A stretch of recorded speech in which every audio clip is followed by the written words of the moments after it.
नमस्ते दर्शकों, हमारी आज की इस कहानी का नाम है नासा। इससे पहले अगर आपने जाना पहले यार के लिए सब्सक्राइब कीजिए। सुषमा अपनी सहेली मीरा के घर आई थी। बड़े दिन बाद दोनों मिली तो बातें का सिलसिला शुरू हो गया। तभी मीरा की बहू चाय नाश्ता लेकर आ गई। पहले उसने सुषमा के यानी कि उसकी सहेली के पैर छुए, फिर दोनों सहेलियों को चाय सर्व किया। वो वहाँ ज्यादा देर रुकी नहीं, चली गई वहाँ से। शायद वो जल्दी में थी। सुषमा चुस्कियां लेकर चाय पी रही थी और बीच बीच में सैंडविच भी वो खा रही थी चाय के साथ। भाई मीरा, चाय तो तेरी बहुत बहुत ही टेस्टी बनाई है, सुषमा बोली, और सैंडविच खाकर तो मजा ही आ गया।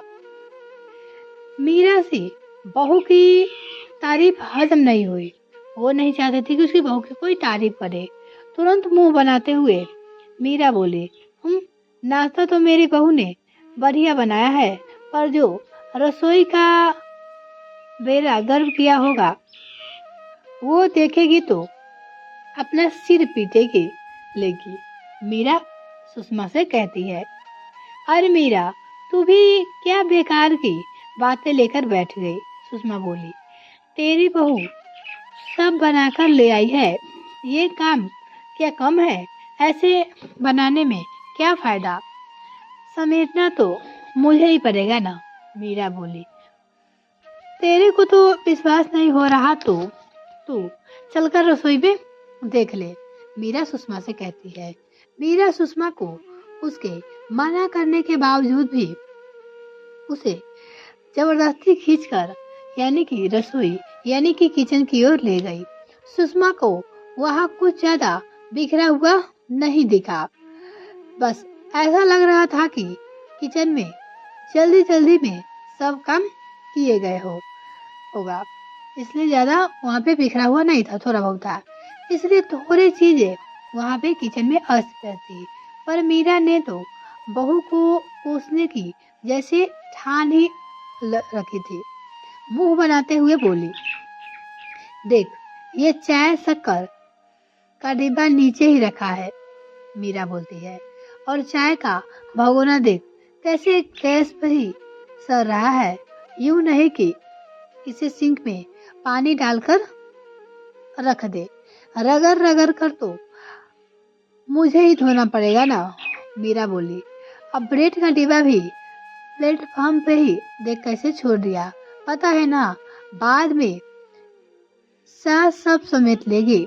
मीरा बोली, जरा भी तौर तरीका नहीं सिखाया है इसके माँ बाप ने, बस अपनी मुसीबत हमारे गले मर दिए। मीरा की बातें सुनकर सुषमा को बिल्कुल भी अच्छा नहीं लग रहा था। वो उसे बोलने से रोक ना सकी थी। मीरा धीरे से बोल, बहू सुन लेगी तो उसे बुरा लगेगा। सुषमा बोली मीरा से कि धीरे से बोलने के लिए। हाँ तो सुन लेना, मैं किसी से डरती हूँ क्या? मीरा बोली। मीरा का स्वर धीमे होने के बजाय और ऊंचा हो गया और जोर जोर से वो बोलने लगी। उसकी बातें सुनकर बहू रसोई में आ गई और दुखी होते हुए उसकी बहू बोली, माँ, आप हर बात में मेरे माता पिता को क्यों कोसते हो रहती हो?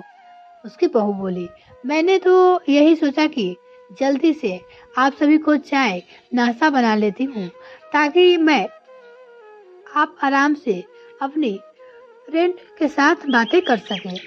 उसकी बहू जवाब देती है, आपको किचन में नहीं आना पड़े, और जहाँ तक की बात रहेगी रसोई समेटने की तो मैं सोचा बाद में कर लूंगी। मीरा की बहू ने बोली, क्योंकि मेरी वहाँ पे अर्जेंट कॉल आ गई थी इसलिए मैं बात करने लगी, इसमें कौन सी बड़ी बात हो गई, कहकर उसकी बहू रोते रोते अपने कमरे में चली गई, क्योंकि उसकी सास हमेशा उसे कोसती रहती थी। मीरा, आखिर तूने अपनी कड़वी बातें से अपनी बहू का दिल दुखा ही दिया ना। सुषमा बोली, तुझे ऐसा नहीं करना चाहिए था। सुषमा अपनी सहेली मीरा से बोलती है, तेरी बहू बहुत समझदार है, इसलिए तू ऐसे कह रही है। मीरा चिढ़ते हुए फिर बोली, मीरा वो कितनी समझदार है मुझे मालूम नहीं, पर मैं अब समझदार बन गई हूँ।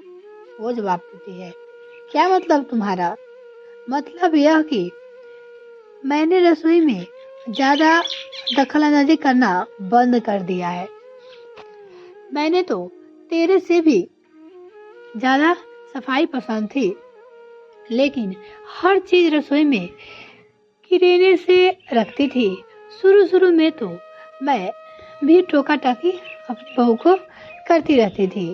फिर एक दिन मुझे खुद ही लगा कि इतने समय तक मैंने अपनी मर्जी से रसोई यानी कि किचन में राज किया है। जैसा चाहा वैसा तो किया है।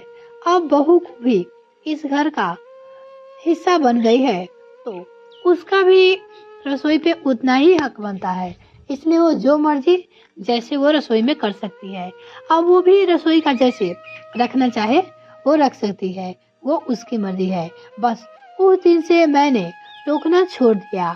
हाँ, कभी कुछ जरूरी लगता तो अपनी बहू से कह देती हूँ।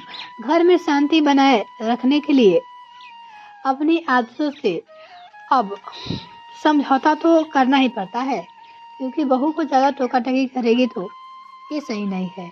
मैं तो यही तुमसे कहूंगी कि तू भी अपनी आदत को बदल ले, सुखी रहेगी। आगे तेरी मर्जी। सुषमा। इतना बोलकर सुषमा अपने घर अपनी सहेली मीरा से बोलकर जाने लगी, तो मीरा की बहू आ गई और बोली, सॉरी आंटी जी, मुझे आपके सामने माँ जी को ऐसे नहीं बोलना चाहिए था। मीरा की बहू आकर सुषमा से माफी मांगती है।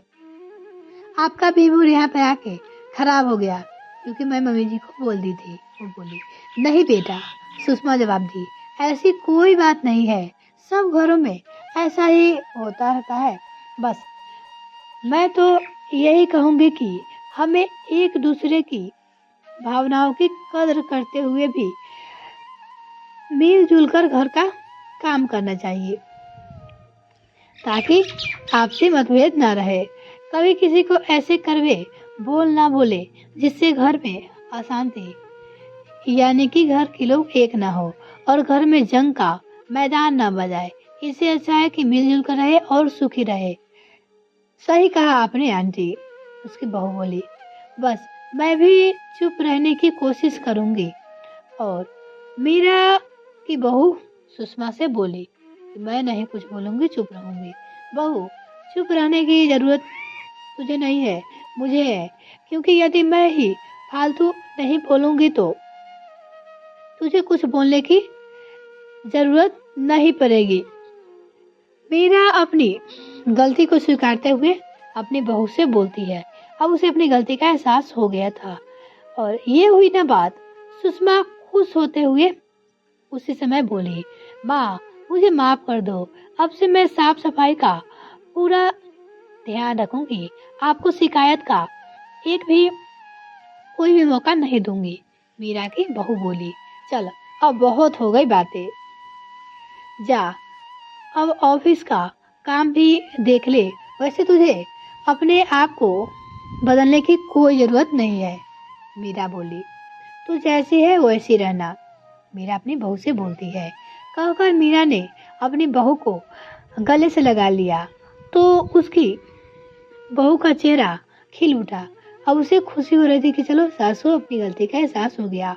जहाँ मीरा की कट्टू बचने ने बहू के दिल को आहत किया, तो वही उसके प्यार के दो बोल बहू के चेहरे पे वापिस फिर से मुस्कुराहट उसके बहू के चेहरे पे आ गए।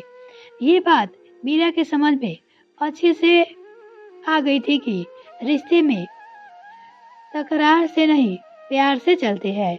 उसने सुषमा का बहुत बहुत अपनी दोस्त का शुक्रिया अदा किया और उसे खुशी खुशी विदा किया अपनी सहेली को।